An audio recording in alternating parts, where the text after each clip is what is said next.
With the state of today's economy, it's more important than ever to invest in products that last for years to come. As the seasons shift and get cooler, make sure your closet is stocked with durable layers that stand the test of time from American Giant. American Giant's clothes work harder and are wearable season after season. Their greatest hoodie ever made is made from the highest quality materials that are cut and sewn right here in the United States. So you're investing right back in your local community.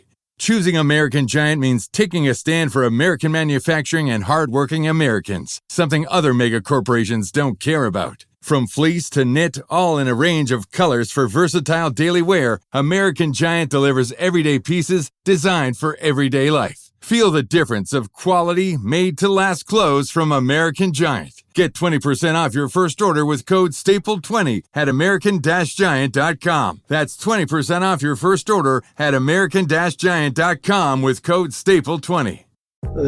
These platforms, I mean, when I started building internet marketing in the 90s, 96, this is before Google, before Facebook, before, building a website. I mean, you had to teach yourself HTML coding, and you had to, everything was difficult.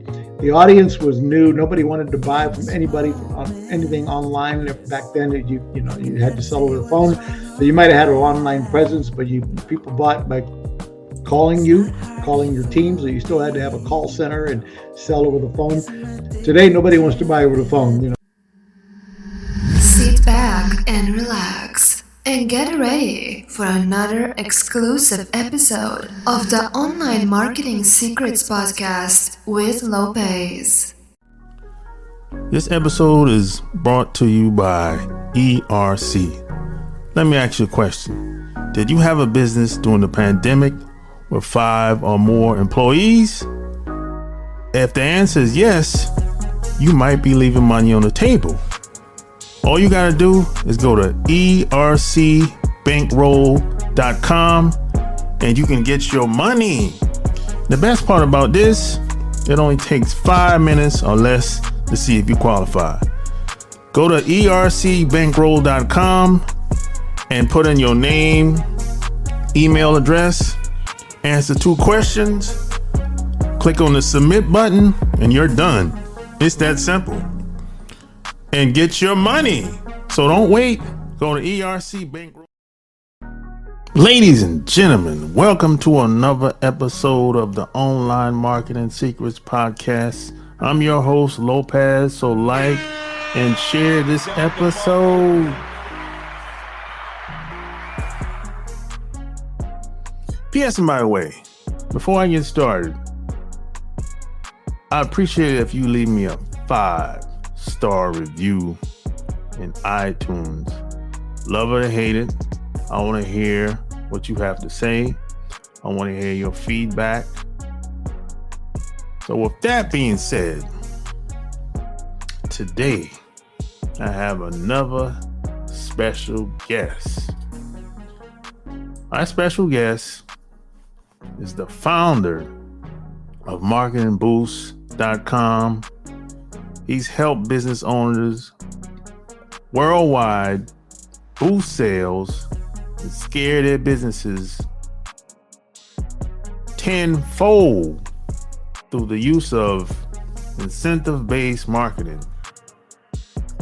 His philosophy is to stop giving discounts and build the value in your product and services that you have. He teaches entrepreneurs how to make more sales and market through the use of what he calls value add incentives versus giving discounts. He has a Facebook group of over 27,000 people. That's 27,000 business owners on Facebook, showing them how to make more sales and giving them advice on how to be successful in their business. My special guest is Marco Torres. Welcome to the show.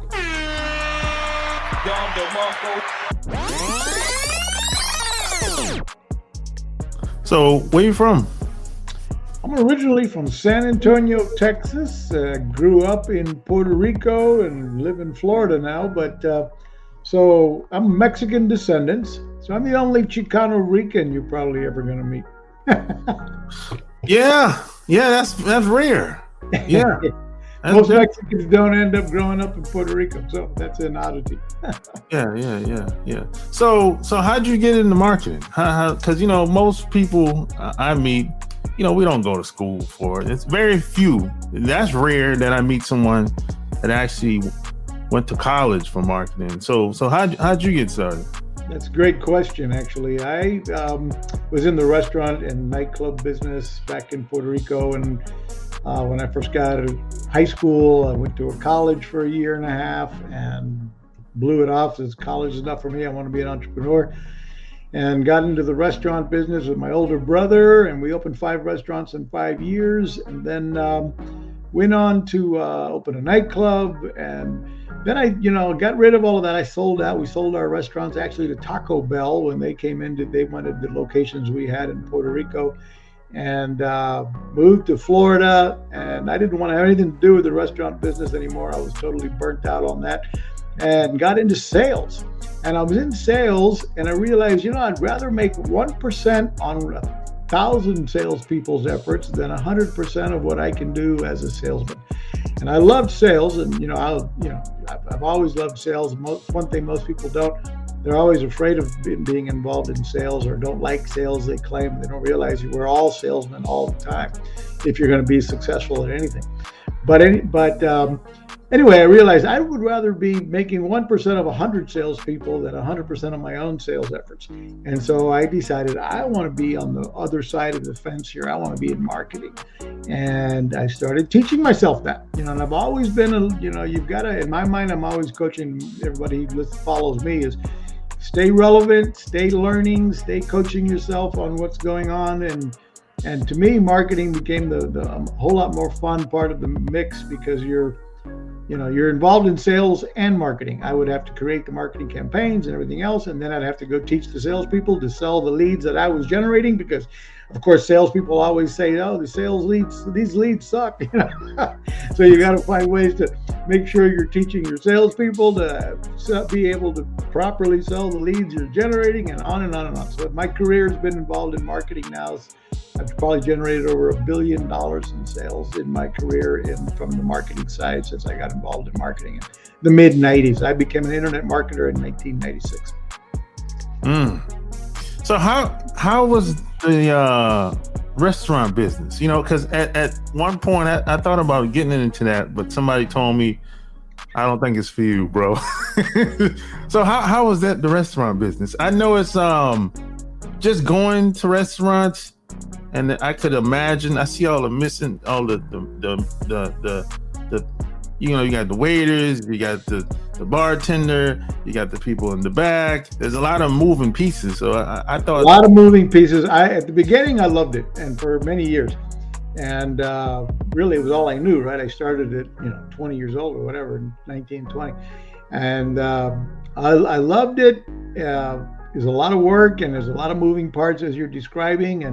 And over the years, though, what burnt out on it for me was very low margins, and you've got to be very hands-on, because everybody wants to steal from you. You've got, it's in the industry, you realize that every time you hire a new employee, you can expect to lose a little bit of everything. If you're in a full-service restaurant and you hire a new employee, you can almost expect to lose 6 of all of your silverware, 6 sets of your glasses, 6 sets of plates. You're going to lose. Your staff is trying to take cash from the till if they can. And of course you're trying to hire the right people, but I'm just talking about in generalities here, and that if you're not watching your business, if you're not there hands-on all the freaking time, there's somebody taking steaks out the back door when they throw out the trash, from the kitchen. The dishwasher you hired is everybody's trying to, figuring you're making too much money and they feel like they deserve a piece of the pie. So it's just, and then your clients are trying to get over on you as well, and so you got to love people you really have to love people to be in the restaurant business. And I kind of, and I do love people, but the restaurant business almost burned me out completely on loving serving people. I started to really burn out on it and said, never again am I doing the restaurant business, so that I can. And now what I love about being an entrepreneur is one of the things I love about it is being able to choose my clients. And so in the marketing world that I'm in, I've fired clients before and said, we're not a good fit. We're not a good match. I don't want to work with you. You should find somebody else to, et cetera.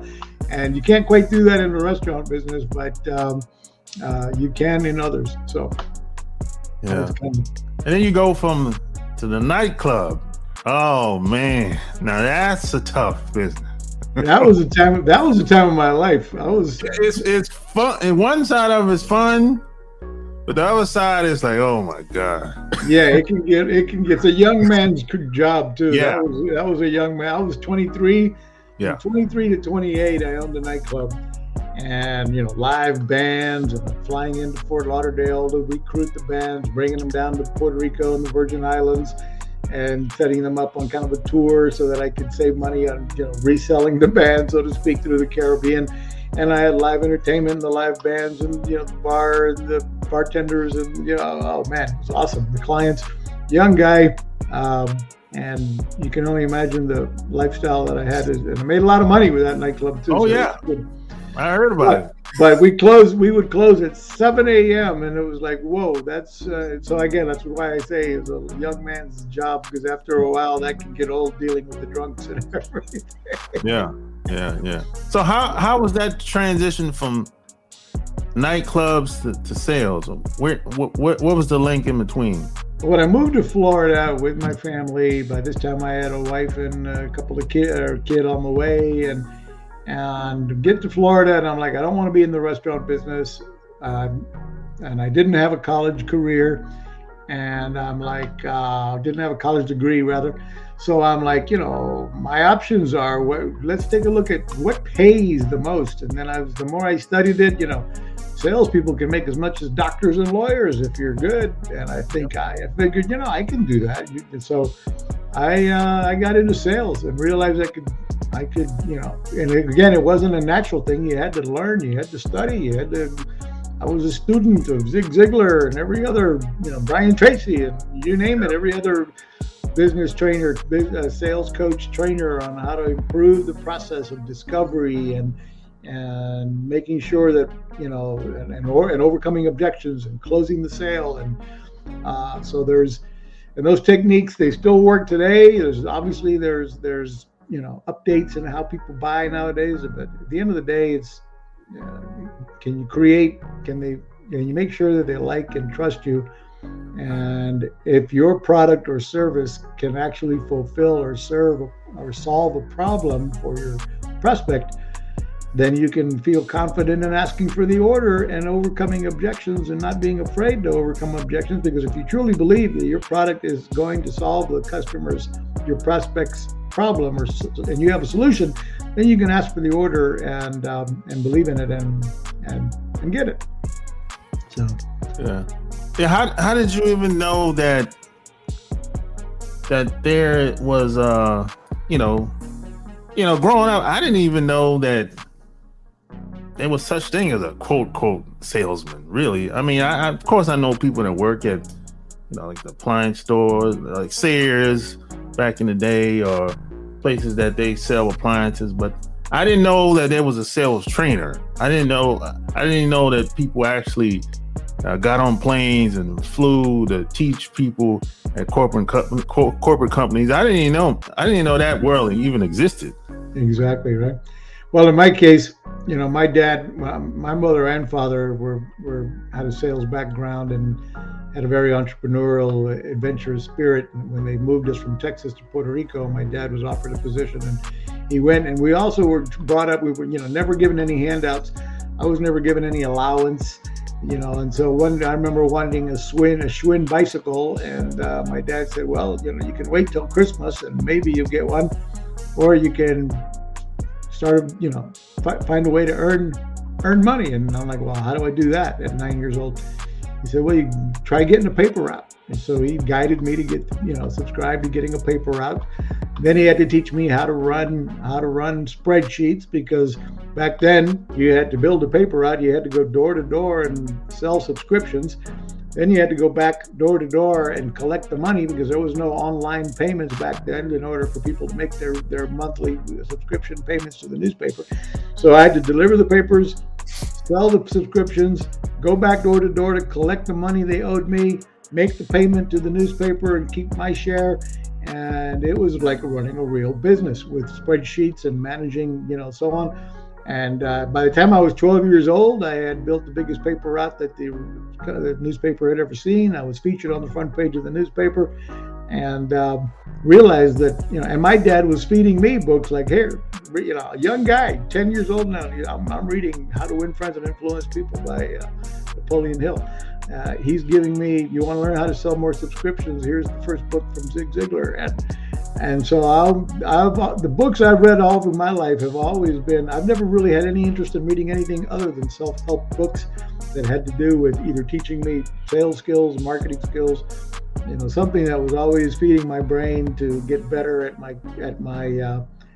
my craft, versus, reading not fiction or history or anything else. Not, the majority of everything I've ever read has been self-help books, and I recommend others do the same. Yeah. Study the try to emulate somebody else's success. Don't reinvent the wheel. If somebody else has got what you want, ask how did they get there? What did they do to get there?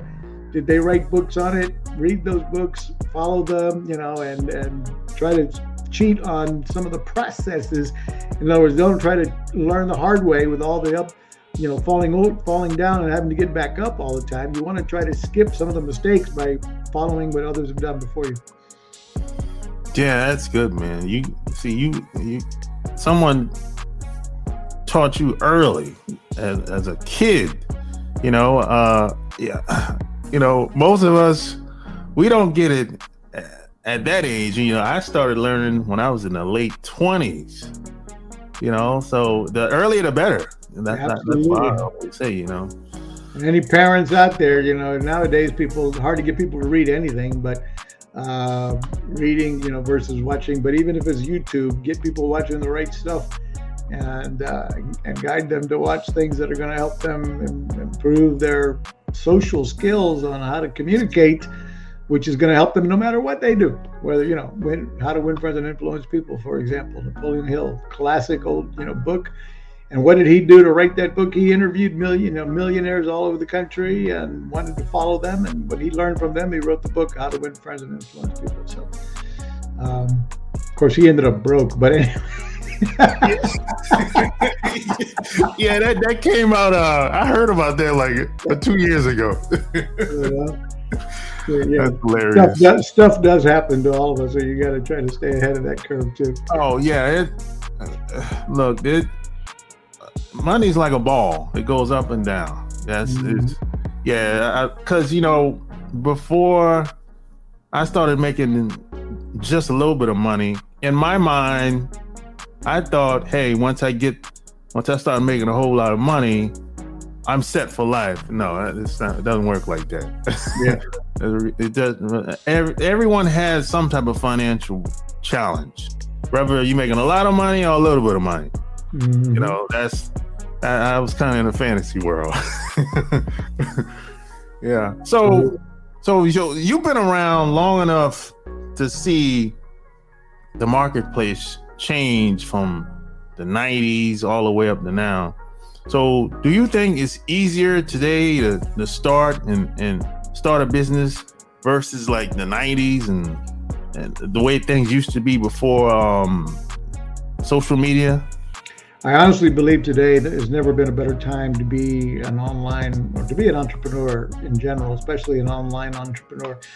Whether you're doing a brick and mortar or online business, the tools available, the softwares available are so affordable and so robust that building a business today, having the CRM platforms that, to be able to communicate with your clients via email, text message, voicemail broadcasting, the tools available to build a website, a sales funnel, these platforms. I mean, when I started building internet marketing in the 90s, 96, this is before Google, before Facebook, before, building a website. I mean, you had to teach yourself HTML coding, and you had to, everything was difficult. The audience was new. Nobody wanted to buy from anybody on anything online. Back then, you had to sell over the phone. So you might have had an online presence, but people bought by calling your team. So you still had to have a call center and sell over the phone. Today, nobody wants to buy over the phone. They want to, you better have an online, click and buy online. And so, but the tools are there. And of course, there's more competition than ever. Everybody's, working from home, and many people have all kinds of, side gigs or what have you. But you've also got the tools and the ability and the social media platforms to begin to build your audience, build your brand, market yourself in ways that never existed just a few years ago. So it's more accessible, not easy. Yeah. Most people starting a business will fail, but those have been the stats forever. Businesses that start, most fail in the first year. But that's been the same before the internet and now after. And so, but in today's world, if you dedicate yourself and and the other mistake too many business owners make is to try to do it all themselves. You're trying to do everything yourself. You want to be your own webmaster. You want to be your own everything.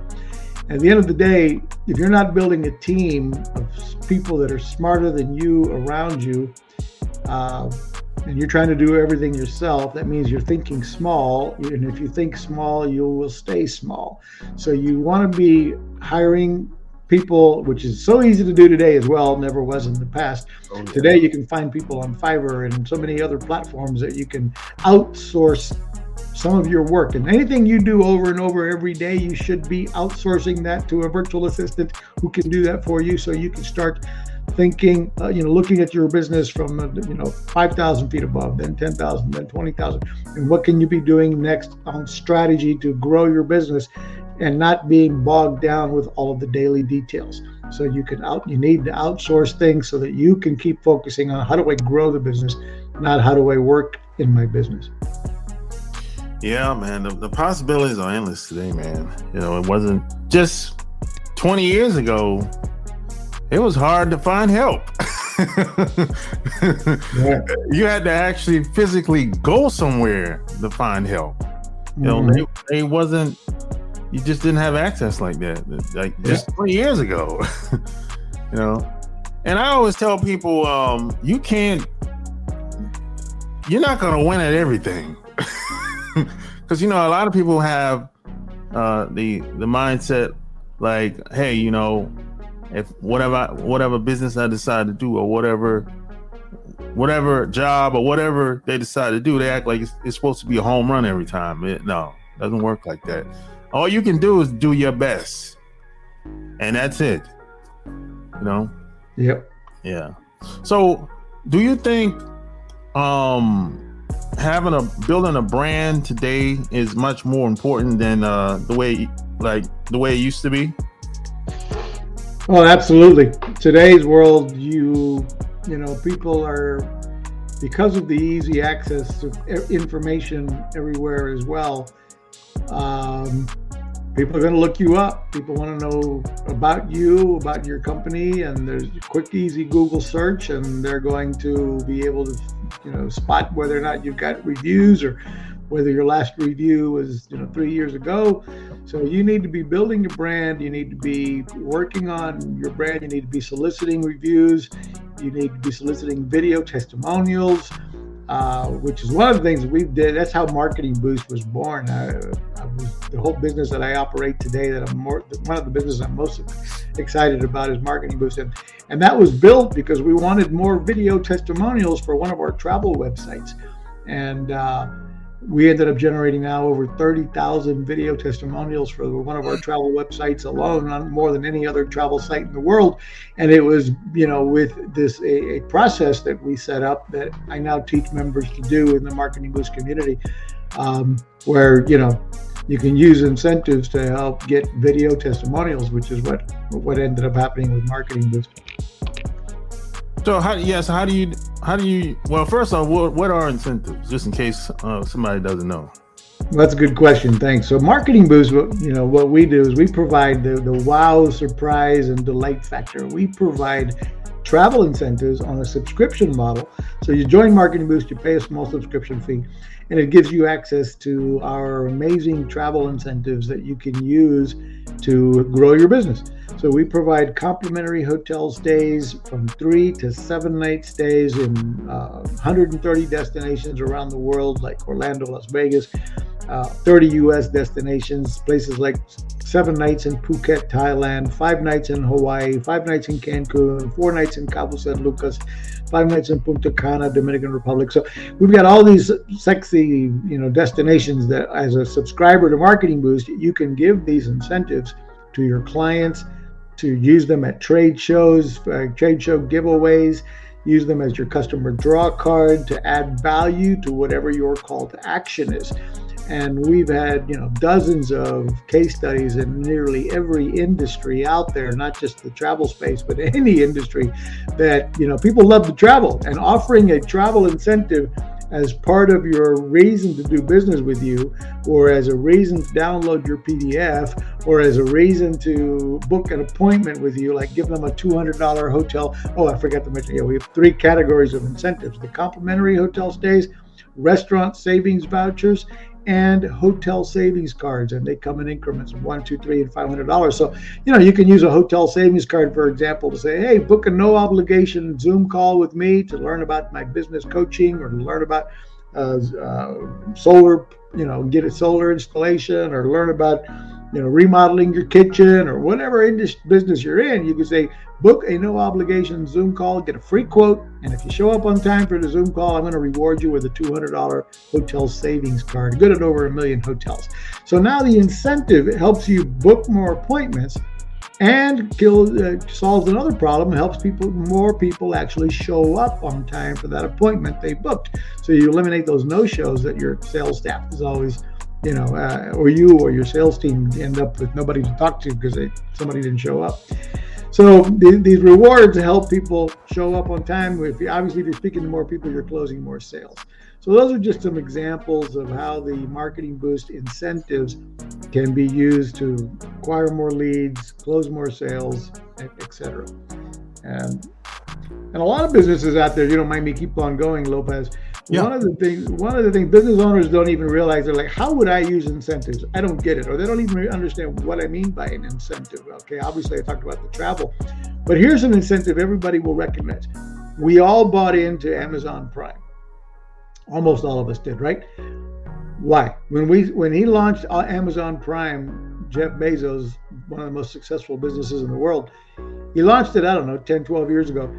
Back when he launched it, people weren't even into streaming video. But what did we want? The incentive was free shipping. Pay $99 a year and get the bonus. The incentive was free shipping. Then you found out, oh, by the way, they have videos and all this other content we can learn to stream, which was new back then.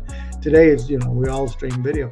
But the point being was we wanted that free shipping, and then now he built the biggest, most loyal community in the world of everybody shopping on Amazon. McDonald's is another example. They've got the Happy Meal. They get parents pulling into McDonald's over other fast foods so they can get the burger, the soda, the snack, and the free toy in the Happy Meal. And they generate billions of additional revenue every year because parents are selecting McDonald's over others thanks to the Happy Meal. And so what is your Happy Meal? That's what Marketing Boost provides, just to, not for giving a little plug to my company, but we help provide business owners with the adult Happy Meal, something that can help you take your clients, take their eye off of focusing on the price, and instead focusing on your prize and your benefit, your value stack. And we really strongly recommend people don't discount add value, and there's a whole lot more ways than one than just using incentives. But work on adding more value versus discounting, so you're not giving away your profit lines and you can grow your business successfully. Great. So I know you meet people all the time, and they'll say, hey Marco, hey, I got this product. How do I want to get it out there? I mean, how do I sell it? What do you say to them? Well, that's a good question. In other words, if you got a product, you want to sell it. You need some test clients. You need to build some credibility around it. Give it, sell it. At the beginning, you might need to give some of certain clients a discounted price out of the gate, because you need to build that social proof. So even if it's offering it free at the beginning as part of your cost of doing business, you may have to do that because you need to have people vouching for you. You need to build that brand. You need to show that you're the authority and the expert. And it's going to be harder to sell something if you can't show that others have used it. And nobody wants to be the first one to jump in the pool and see if it's too cold or not. So when the pool's full of people and you're not afraid to jump in. So you want to have some people that have used your product or service, giving you some. You've solicited some reviews and some visual, some testimonials. And of course, not everybody believes all the testimonials, and that's why I even strongly recommend you want to try to get video reviews, because it's hard to rely on video. I mean, it's hard to get, you can't post your own fake video reviews. So, so that's one of the strategies I would say out of the gate is do what you got to do to get a number of your first clients down, offering it, even as offering your product or service to test it in the real world, and then you can start putting a price on it and seeing what people are willing to pay for it, etc. So who's your ideal prospect? Who are some businesses that you usually work with? Well, our company, we work with thousands of entrepreneurs around the globe. Our Facebook group alone has over 30,000 entrepreneurs in the Marketing Boost Facebook group. And they are literally all types of, mostly small business owners, 10 employees or less. They are everything from multi-level marketing companies, insurance agents, realtors, mortgage brokers, online business coaches. We've got everything from, then we do have brick and mortar businesses, photographers, wedding photographers. We've got obviously hundreds of travel agents that use our service. We've got authors, book writers. I mean, you name it. It's really everything. I've got companies, home improvement companies, solar companies, because anybody that's trying to essentially meet and B2C or B2B industries, we have found that these travel incentives can work very effectively to do anything from getting more appointments booked, getting people to show up, closing more sales right online with adding the additional value in your sales funnel and your value stack. I've had people, everything from windshield. One guy generated over $1 million in additional revenue. His company is a windshield replacement and repair company. And what they do, they were in the habit of having to give people cash rebates to compete with everybody else in their marketplaces. And they still do that. So they offer a cash rebate if you select them versus somebody else, because most of the areas they work, the insurance company actually pays for the windshield, for cracked windshield. And so they'd offer a cash rebate if you go with them. And then their installers were trained to offer the client, instead of a cash rebate, to accept a complimentary hotel stay for 5 nights in Cancun or 3 nights in Las Vegas instead of $150 cash. And they ended up keeping that cash in-house. And now they know they've kept over $1 million in cash that they normally would have given out in the form of checks to their clients. They've kept that money and instead handed them one of our complimentary hotel stays that didn't only cost them $37 a month. Our membership, by the way, is only $37 a month, and it gives you the ability to give away all these incentives. And there's no timeshare presentations, no hoops to jump through, we make it easy. And we're not the only ones in the travel incentive business, but we totally revolutionized the industry and made it easy to use and a win-win-win for everybody. That's great, man. So if people wanted to work with you, where would they go to? Thanks for bringing that up. Yeah, just go to marketingboost.com and you can sign up. Actually, right now, for your listeners, you can sign up for free with no credit card required. And you can actually get access to a few of our destinations with no credit card required. So you can give yourself one to test it out, and you can begin to give away some of our complimentary hotel stays, or you can sign up for our paid versions as well, where you get everything. So, but at least you can, if you'd like, you can go give it a trial with no credit card required and sign up with marketingboost.com. There you have it. Like, share this episode. All links will be found in the show notes. Until next time, we're out. Peace.